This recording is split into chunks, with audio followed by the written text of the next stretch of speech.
Hey everyone, it is late at night and I am Norman. Tonight we're going to be doing a review of the Moto Kata. This is a super unique piece that was traded to me, and this will be available for trade. I'm going to put my email address in the description of this video. If you're interested in this, just shoot me an email and we'll discuss it. So let's review this watch.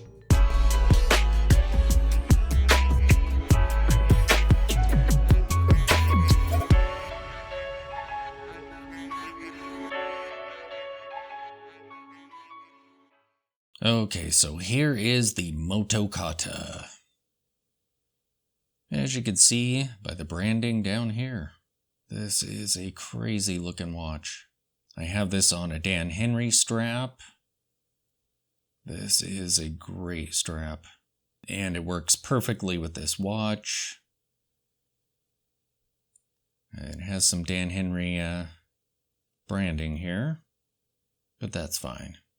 So the first thing that you notice is it has articulating lugs. However, where the strap connects, there is a spring bar.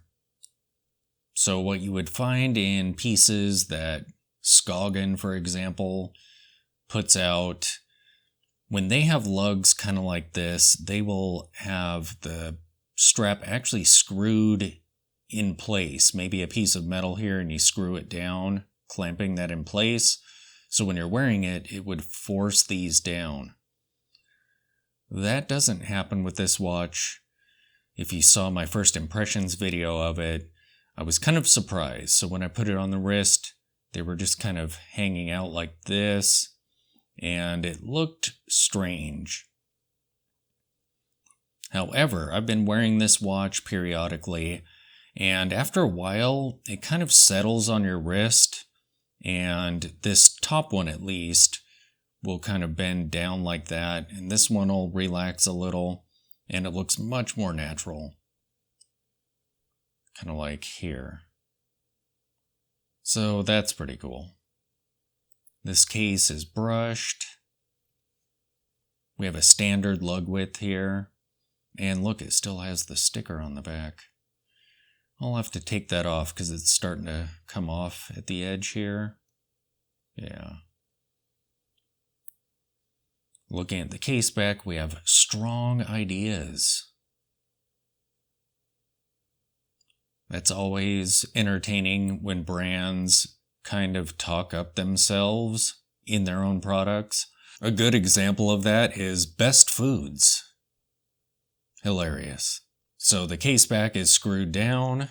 I'm not sure on the water resistance for this watch. I should have tracked that down. I'm guessing it's 30, maybe 50 meters, somewhere around there. Dress watch level water resistance, probably 30 with the pushers. But this watch is in great shape. There's a little bit of wear on the case, but the crystal is flawless. Looking at the sides of the case, it's not terribly tall. I really like the machined look of this case. I think I mentioned that in my first impressions video. So cool. And it's cool how well these fit. There really isn't much of a gap there. It's very technical looking. Here's the other side.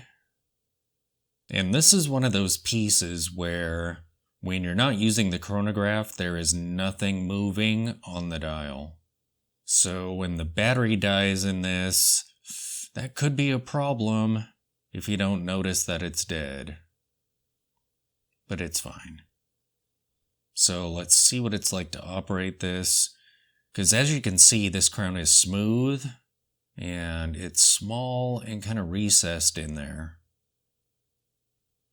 So let's see if it's difficult to use. It is quartz, so you won't be using it a lot, but let's pop this out. Even though it's recessed, it's pretty easy to grip and pop that out. That's good. Oh, it actually isn't too bad. It's surprisingly easy to grip this. Let's see the date in action, because it does have a date window. It's circular, and over here at the 4, or the 20. So it's unique looking, and it kind of fits the design of this dial pretty well. Alright, it's starting to go at about 11:30. And it pops over just about right on at midnight. So that's pretty cool. I'll get these hands where it's safe to mess with the date. And we'll pop that in. And counterclockwise. There it goes. It's a small opening, so it's kind of difficult to read. But as blind as I am, I can still read it, so that's good. I mean, the 1 on the 13 there is kind of hiding, but it's fine. Let's pop this back in. We'll just leave it at almost 3. As for the chronograph feature, click that, and there is the running seconds down there. That's pretty cool. So you could actually get a really precise reading. Nice. Then continue.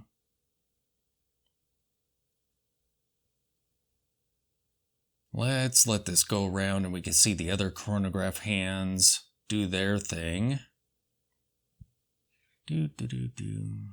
Okay, the running seconds has stopped now. So for precise chronograph measurement, you only get a little while with that one. But we're coming upon 12 o'clock. This hand has moved.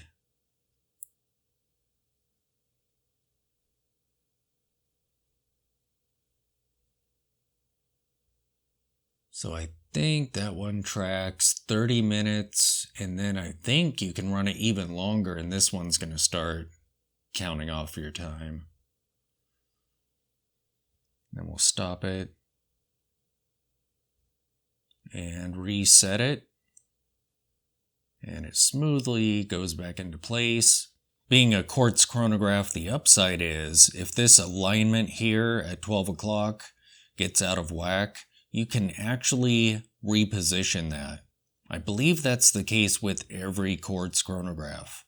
I'll have to look up how you do that again. I think if you have this pulled out into time setting mode and you use the pushers, it'll shift it one way or the other. I believe that's how it's done, if I remember correctly. I like the flat crystal on this. I think it fits the aesthetic really well. Just utilitarian, kind of futuristic in a way.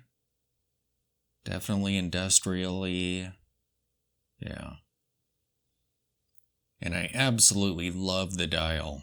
I love the black hands on the white dial. That looks so cool. And the fact that the only numeric markers on here are minutes and or seconds. That's pretty cool too. So you have 1 through 60, and as I mentioned down here at the 4, it's 20. We have 30 down here. This is kind of a Bauhausy looking dial. Super technical. I love it. As for the specifications on this watch, the case size is just under 38 millimeters. Just barely, according to my calipers. The case height is 11 millimeters. The lug to lug, which I measured from here to here, so I took the measurement with the lugs bent down.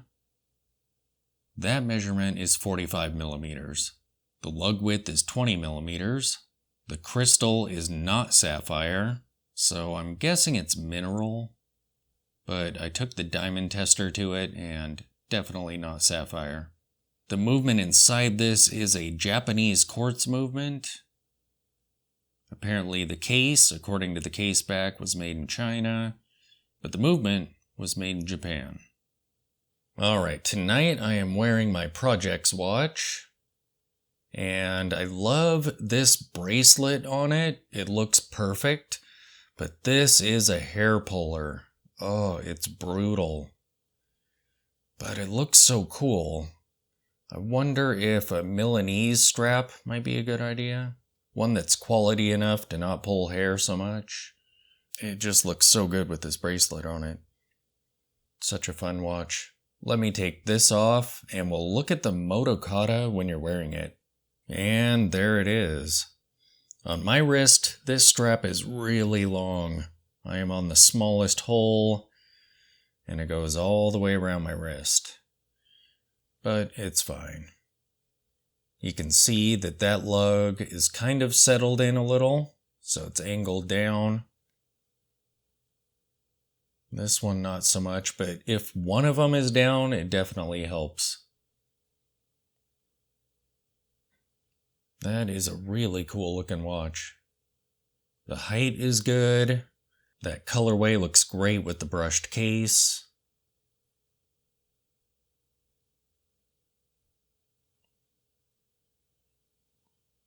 Yeah, look at that. I like it. Very cool. There you have it, the super stylish, kind of minimal, super unique Motokata watch. Thanks for watching.